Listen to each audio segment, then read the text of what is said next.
Now, why bother doing a conversion?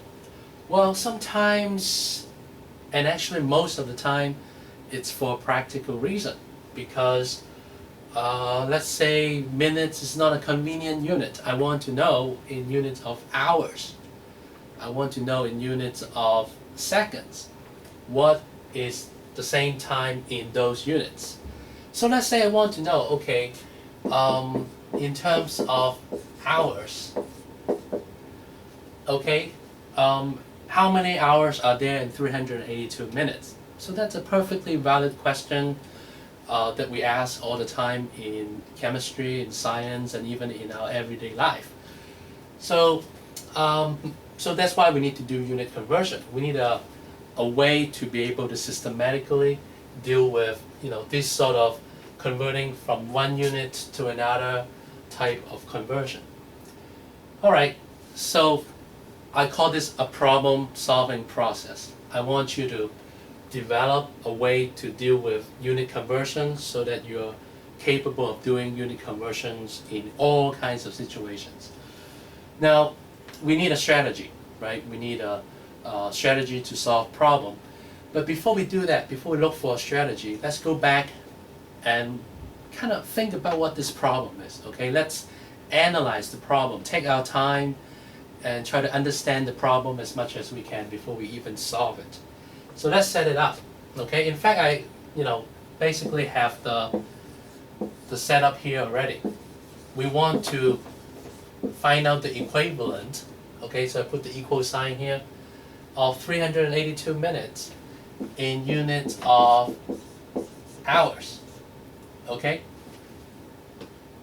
Well, that's basically my problem statement. Is there anything else I can do about it? I guess not. But we can actually analyze the problem a little bit before we do the math or whatever to get a final answer. So in this case, the analysis is going to involve using what we call a conversion factor. Okay?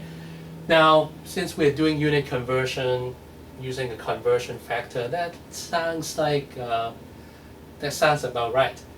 So what are we going to do with this conversion factor? Well, first of all, what is a conversion factor? A conversion factor is an equality. So for example, I need to convert between minutes and hours. The conversion factor that's most appropriate for this conversion is going to be an equality that relates minutes to hours. Okay? Well, so how many minutes are there in how many hours? Well, that depends on what you know about the relationship between minutes and hours.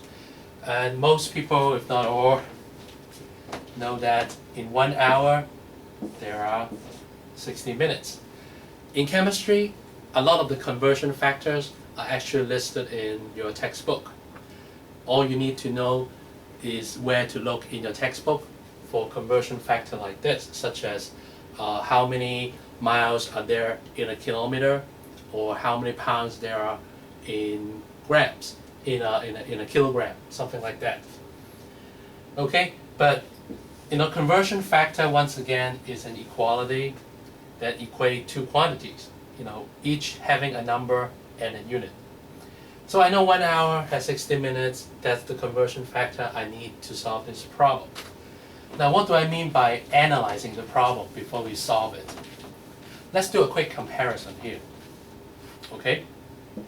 I'm going to put it right underneath. Okay, put the conversion factor right underneath my initial problem. So I have 60 minutes equals to 1 hour. Now, why do I do that? Well, because I want to do a comparison. Let's just compare these two particular statements here. Okay? Well, I know I have 382 minutes, okay? And I don't know how many hours that's equivalent to. But I know 60 minutes give me 1 hour. So in 382 minutes, how many hours are there going to be? Well, just by comparing these two numbers, I know that I'm going to have more than 1 hour, right? Possibly 2 or 3 or more, because clearly 382 contains many 60s. And therefore I know, even before I solve the problem, what this question mark is approximately going to be. It's going to be a few hours at least. Okay?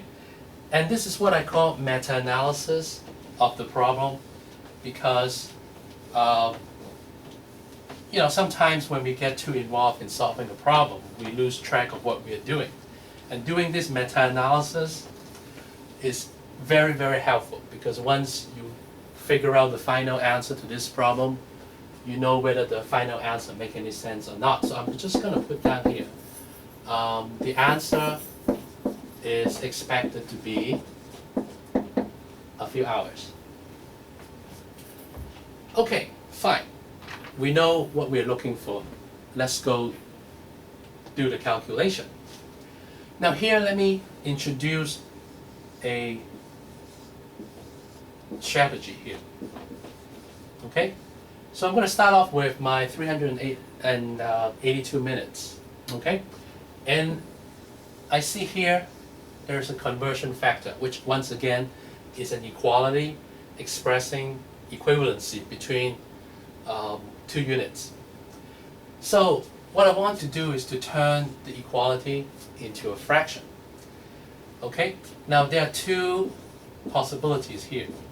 I can either put 60 minutes over 1 hour, or 1 hour over 60 minutes. Okay? They are of course equivalent, right? 1 hour is the same as 60 minutes, so it doesn't matter how I put the fraction, it's still equivalent to 1. Okay, each of these fractions has the same numerical values, which is 1. Now, which one do I want to use for this particular problem? Well, the one that I want is the one with the minutes in the denominator. Because what I'm going to do is I'm going to multiply the conversion factor in either one of these, okay, actually only one of these, by 382 minutes, okay? And then I'll show you why we want to do that.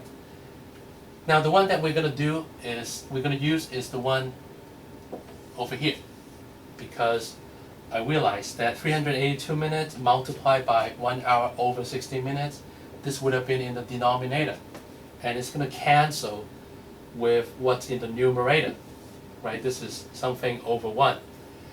So that's going to put me at an advantage, and I'm going to show you exactly why in just a moment. So I'm going to rewrite this in terms of 382 minutes over 1, or we don't really need the over 1, and we're going to put the 1 hour over 60 minutes over here, okay? And we use it as a factor, okay, as a fraction, and multiply 382 minutes by the fraction. Again, the units cancel, okay? And I know whatever that's going to come out from this calculation is going to be in units of hours. Okay? So that's good, right? Because we're looking for an answer in units of hours. So far, so good. The math is pretty straightforward. All you need to do is to take 382 times 1 divided by 60. So actually I use a calculator to calculate the answer.